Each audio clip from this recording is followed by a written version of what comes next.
December মাস পর্যটন মৌসুমের সঙ্গে শীতের আমেজ, সাগর পাহাড় আর প্রকৃতির অপরূপ সৌন্দর্য উপভোগে সৈকত শহর কক্সবাজার ভ্রমণ পিপাসুদের আনাগোনা। সৈকতে প্রতিদিনই ছুটে আসেন লাখো পর্যটক। কক্সবাজারে রয়েছে ৫ শতাধিক আবাসিক প্রতিষ্ঠান, যার মধ্যে বিলাসবহুল ও তারকামানের ৫০টি, মাঝারি মানের ২০০টি।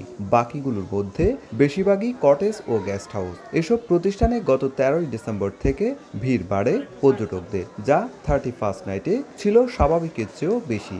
আগামী ২ মাসে পর্যটকের চাপ আরও বাড়বে আশা করছেন হোটেল মোটেল গেস্ট হাউস মালিক সমিতি।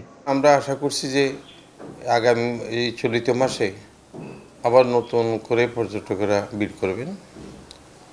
ভালো একটা মৌসুম যাচ্ছে। চেম্বার অব কমার্স জানিয়েছে, গত ১৫ দিনে কক্সবাজারে ১৫ থেকে ২০ লাখের বেশি পর্যটকের সমাগম ঘটে।